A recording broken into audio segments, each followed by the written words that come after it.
وَلَقَدْ يَسَّرْنَا الْقُرْآنَ لِلذِّكْرِ فَهَلْ مِن مُّدَّكِرٍ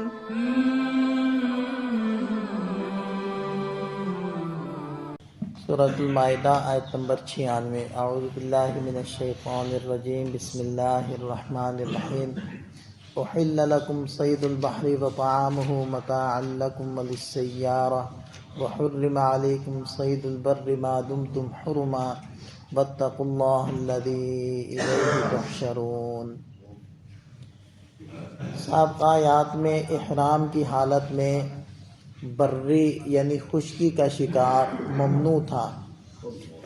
اس آیت مبارکہ میں احرام کی حالت میں سمندری شکار کی اجازت دی گئی، لہذا ارشاد فرمایا احل لکم صید البحر، تمہارے لیے سمندر کا شکار حلال قرار دے دیا گیا، وطعامہ اور اس کا کھانا، متاعا لکم اس میں تمہارے لیے نفع ہے، وللسیارہ اور مسافروں کے لیے اس میں نفع ہے۔ اور یہاں شکار سے مراد ہے مچھلی، کیونکہ جس شکار کے وہ حضرات آتے تھے اور جو شکار کیا جاتا تھا تو اسی کی اجازت مل رہی ہے نا۔ وحرم علیکم صید البر ما دمتم حرما، اور تم پر خشکی کے شکار کو حرام قرار دیا گیا، ما دمتم حرما جب تک کہ تم احرام کی حالت میں رہو۔ واتقوا اللہ الذی الیہ تحشرون، اس اللہ سے ڈرو جس کی طرف تم سب کو جمع کیا جائے گا۔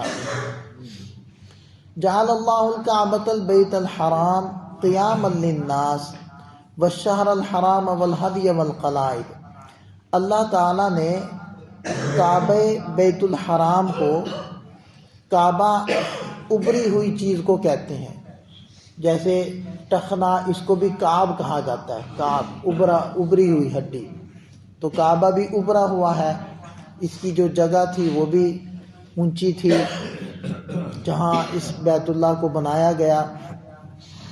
اسی طرح چکور جگہ کو بھی کعبہ کہا جاتا ہے۔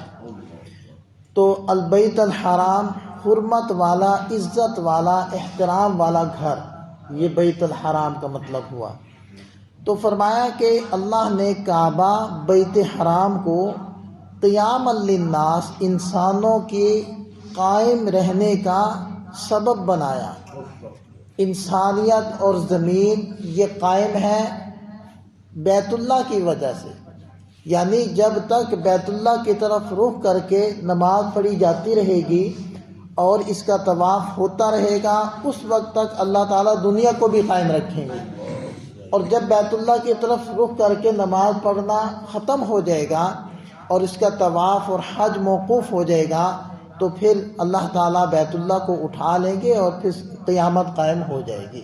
تو بیت اللہ کا وجود انسانیت کی بقا کا ذریعہ اور سبب ہے۔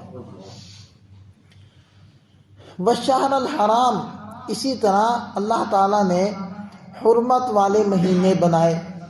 اچھا، اس آیت مبارکہ میں اصل میں نا جو عرب تھے ان کے اوپر جو اللہ تعالیٰ نے اسلام لانے سے پہلے بھی اپنی نعمتیں کر رکھی تھی، اصل میں اللہ تعالیٰ ان کا ذکر فرما رہے ہیں، ان کو جتلا رہے ہیں اور جتلا کر اس میں ترغیب دے رہے ہیں کہ تمہیں اسلام قبول کرنا چاہیے اور اس اللہ کو اور اس اللہ کی بات کو، اس اللہ کے نبی کو، رسول کو ماننا چاہیے جس اللہ نے تمہیں اتنی زیادہ نعمتیں عطا فرمائی ہیں اسلام سے پہلے بھی۔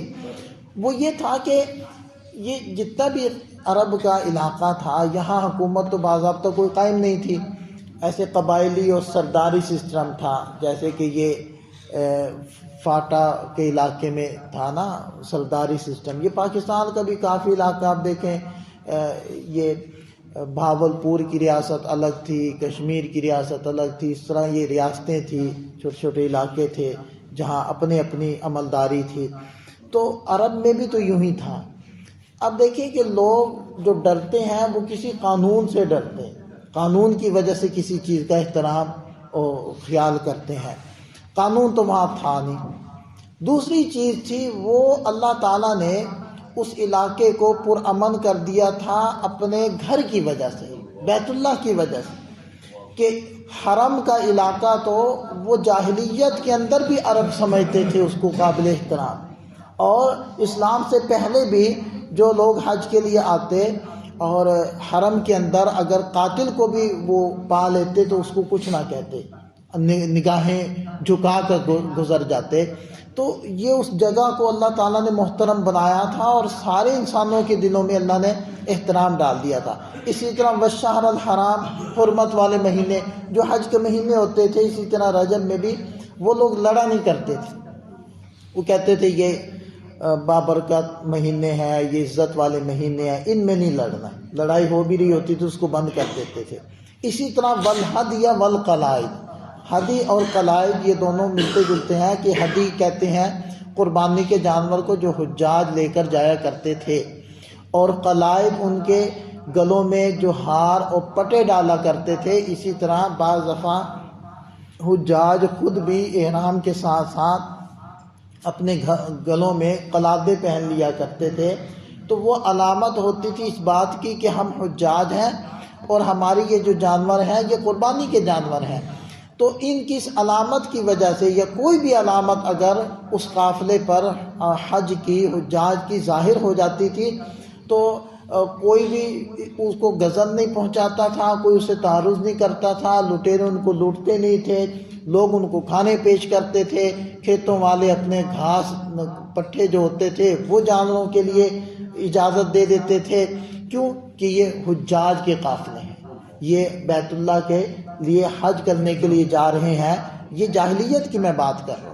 تو اس زمانے میں بھی اللہ تعالیٰ نے بیت اللہ کی اتنی حرمت اور حجاج کرام کی اتنی محبت اور عظمت لوگوں کے دلوں میں ڈالی تھی اور علاقے کو محفوظ کیا تھا. تو یہ کتنی بڑی اللہ تعالیٰ کی نعمت تھی کہ بغیر قانون کے، بغیر حکومت کے، بغیر پکڑے جانے کے خدشے کے لوگ احترام کرتے تھے. ذالک لتعلموا، یہ اس لیے تاکہ تم جان لو، ان اللہ یعلم ما فی السماوات و ما فی الارض، اللہ خوب جانتا ہے جو آسمان و زمین میں ہے. وان اللہ بکل شیء علیم، اور اللہ تعالیٰ ہر چیز کا جاننے والا ہے. اعلموا، یہ جان لو، ان اللہ شدید العقاب، اللہ بڑی سخت پکڑ والا ہے، بڑی سخت سزا دینے والا ہے. وان اللہ غفور الرحیم، اور اللہ تعالیٰ بخشنے والے مہربان ہے. یعنی اللہ تعالیٰ کی دونوں شانیں ہیں. وہ پکڑنے پر آئے، سزا دینے پر آئے تو ایسا کوئی سزا دینے والا نہیں ہے، اور اگر وہ رحم کرنے پر آئے تو ایسا کوئی رحم کرنے والا نہیں ہے. اس کی شانیں تو دونوں ہیں. اب وہ تمہارے اوپر موقوف ہے کہ تم اس کی کس شان سے فائدہ اٹھاتے ہو، اس کے عذاب والی جہد کی طرف جاتے ہو یا اس کی رحمت والی اور فضل والی جہد کو اپنا کر اس سے فائدہ اٹھاتے ہو. شانیں اس کی دونوں ہیں، تمہارے اوپر موقوف ہے کہ تم کون سی شان سے فائدہ اٹھاتے ہو. تو یہ اللہ تعالیٰ نے اپنی نعمتیں گنوائی ہیں عرب کو اور اس معاشرے کو، اور اس کے اندر گویا کہ ترغیب پنہا ہے کہ تمہیں چاہیے کہ تم اللہ کے فضل کا اب بدلہ یہ ہے یا اس کا احسان کا شکریہ یہ ہے کہ تم اس کی بات مانو اور اس کو وحدہ لا شریک مانو اور اس کے بھیجے ہوئے رسول اور بھیجی ہوئی کتاب کے اوپر ایمان لاؤ. اللہ تعالی ہمیں سمجھ عطا فرمائے. اب بھی دیکھ لیں ہمارے اوپر کتنی اللہ کی نعمتیں ہیں، کتنی اللہ کے فضل ہیں. اگر ہم کبھی سوچنے بیٹھ جائیں نا تو ہم سوچتے سوچتے تھک جائیں گے اور حیران پریشان ہو جائیں گے کہ اللہ تعالیٰ نے کیا کچھ ہمیں نہیں دیا. ملکی اعتبار سے آپ دیکھ لیں گے تو آپ حیران ہوں گے کہ ہماری جغرافیائی اعتبار سے کس قدر اہمیت ہے، اور اللہ تعالیٰ نے اس ملک میں کیا کیا کچھ نہیں دیا ہمیں.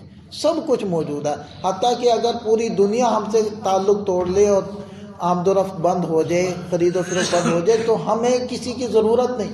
اللہ تعالیٰ نے سب کچھ دے. باہر کچھ ممالک ایسے ہیں کہ جن کے پاس پھل نہیں ہے، کچھ ممالک ایسے ہیں جن کے پاس دالیں نہیں ہیں، کسی ملک کے پاس پیٹرول نہیں ہے، کسی کے پاس گیس نہیں ہے، کسی کے پاس لوہا نہیں ہے، کسی کے پاس نمک نہیں ہے، کسی کے پاس گندم نہیں ہے، کسی کے پاس چاول نہیں ہے. آپ جتنی چیزوں کو گنتے جائیں وہ ساری یہاں موجود ہیں، کسی چیز کی کمی نہیں. جذبات یہاں موجود ہیں، نوجوان یہاں موجود ہیں. لوگ اس بارے میں بھی پریشان کہ ان کے نوجوانوں کی کمی ہے، کسی کے یہاں ٹیلنٹ کی کمی ہے. یہاں کسی چیز کی کمی، یہاں اگر کمی ہے تو میں سمجھتا ہوں صرف قیادت کی کمی. تو ہمیں اللہ تعالیٰ کی اس نعمت پر شکر ادا کرنا چاہیے. اللہ تعالیٰ ہمیں توفیق عطا فرمائے.